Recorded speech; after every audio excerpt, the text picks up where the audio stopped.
doohickeys and, I don't know, whatchamacallums, and all of a sudden you'll see the switch turn left to right or right to left. And so after we go past the switch, our engineer will stop one last time, and he will hit the button to make it flip over, or be thrown.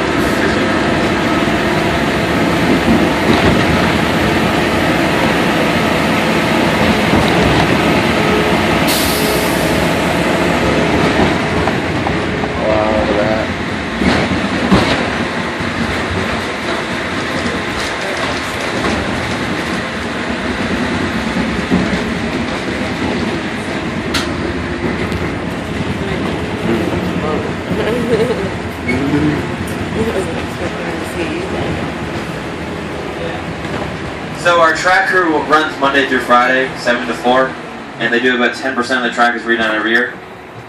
Alright, we're done. Get off! No, I'm just kidding.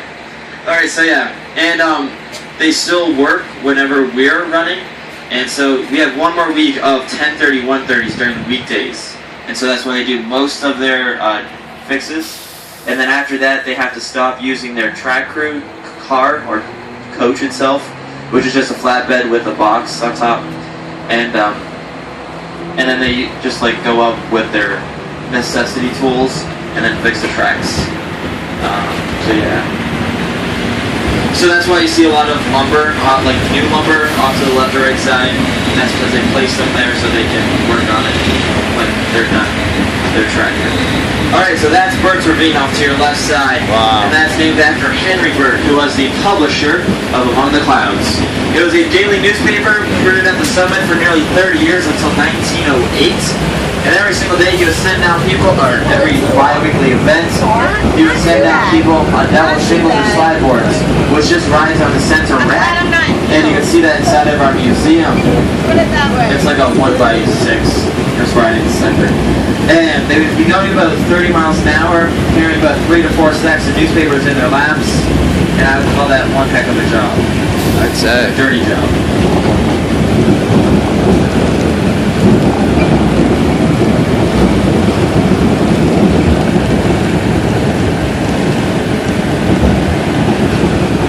Alrighty, so what's going to come up onto our right side in like 50 yards is the halfway house. The halfway house is exactly level, and it's at an elevation of 4,500 feet. We started at 2,700 feet. The summit is at 6,288, so that's at 4,500. Now, the house, yes, it is exactly level, believe it or not. I believe that we should be on Ripley's, and you're going to be at a 25% grade when we go by, which is our average grade, 25%. Huh? 25% grade.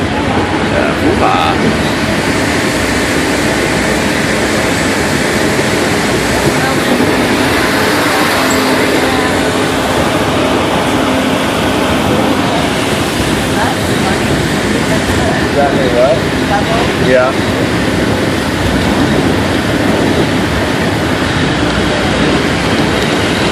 It's all cold down there, though.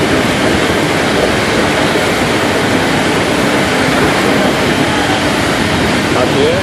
Alrighty, so raise your hands if you ever heard of the Old Man of the Mountain and Frank Notch. Alright, so unfortunately this year we had to celebrate its 10-year anniversary of the Old Man falling. But today we actually have one of our own, and it is called Profile Rock. So very shortly in front of you, just on to the right, you're going to see a white piece of plywood and a rock in front of it. And it's going to start looking like a profile of a man's face. That's why they call it the Old Man of the Mountain, and we call it Profile Rock. Now, if you look close enough, you'll see G land on his chin and that rock, so just look out for that as well.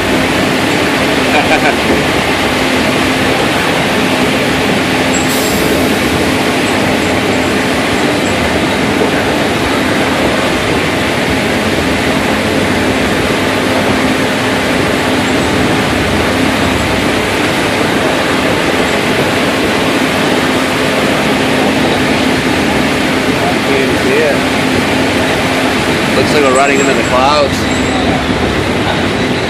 It's supposed to be Mount Washington, but it's just clouds. That's crazy. How about it's just fucking white, man?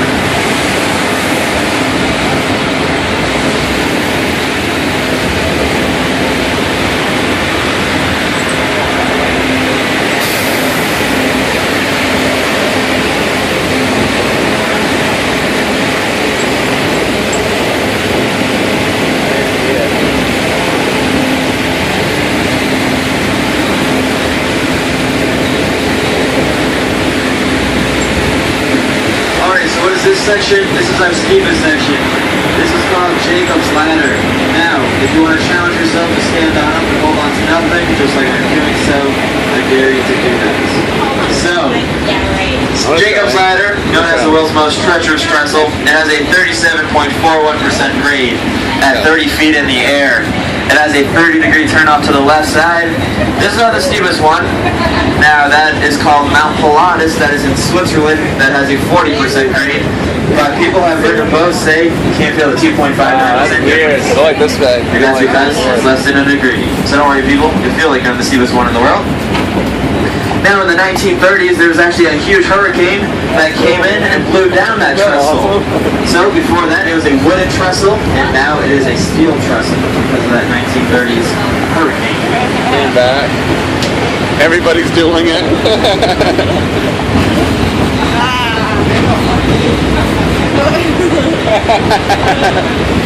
And so if you're wondering, yes, I do. That looks weird. Alright, so we are now into the Alpine zone. So, we are soon going to be reaching tree line. At this side of the mountain is at 5,000 feet. On the other side is about 5,500. That's due to the westerly winds. And on any face of Mount Washington, it will vary hundreds of feet for the tree line elevation. And once you get off to your left side is Bird's Ravine. Now, that's a 2,000-foot vertical drop right there. And at the base of it, there's 50 acres of trees that are missing, which was caused by an avalanche off the backside of Mount Clay. Avalanche.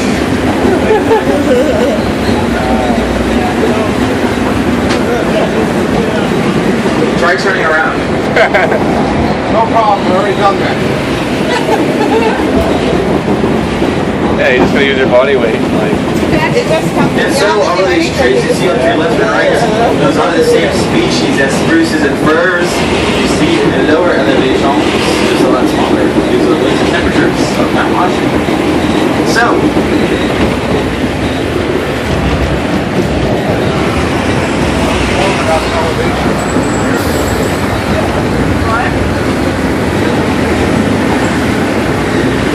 with our steam engine, the steam engine cannot withhold the weight of the coach because the coach is always pushing on it on the way down.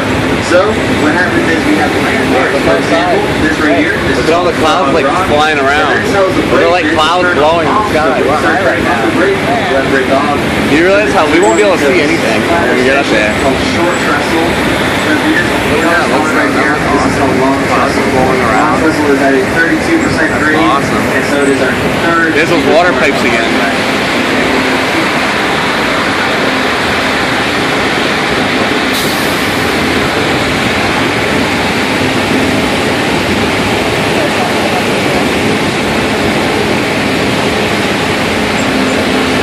Oh yeah, it's probably 20 degrees cooler up here anyways.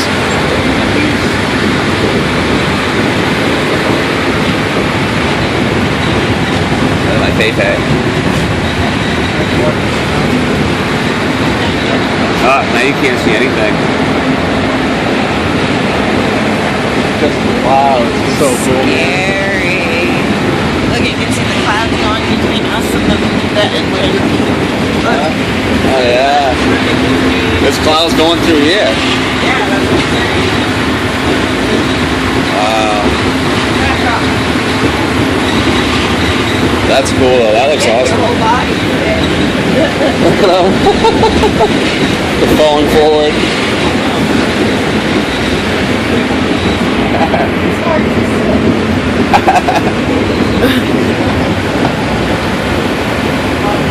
Wow. Would you want to hike up here just like me and you? Yeah. Or would you be kind of scared and be like, no? That would take a really long time. Like a wicked long time.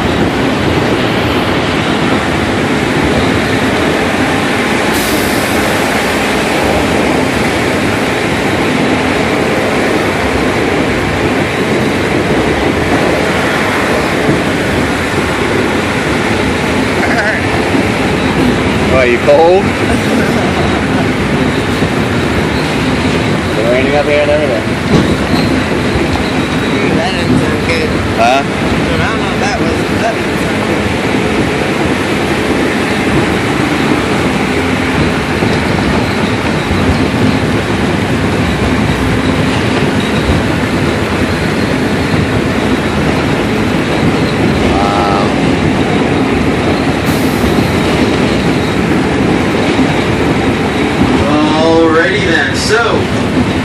like there's a lot of debris off to your left and right side. What is that from?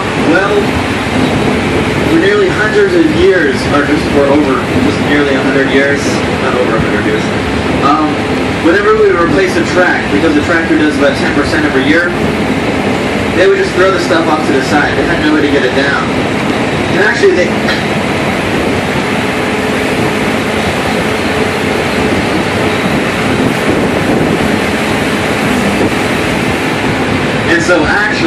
had a contest at one time to see how far they could throw pieces of wood down into bricks or beam, which has a 2,000-foot drop.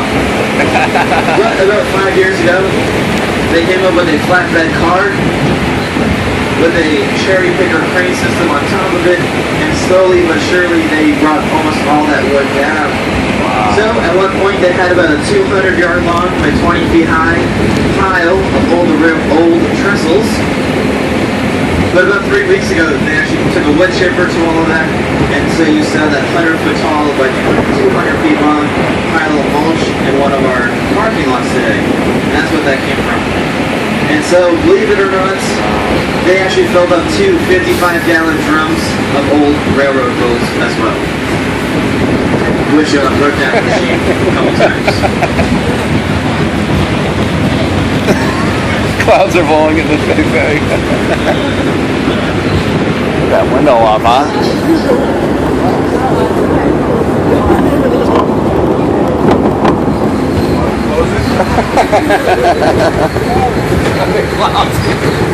So, is there any questions at this time? I can't see a whole lot. That's a great question. Power. Okay.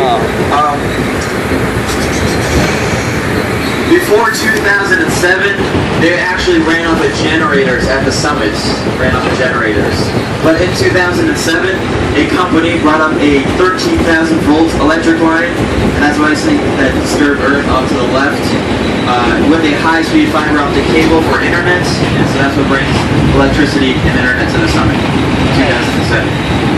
So before that, they never had an internet, as well as they ran off of generators.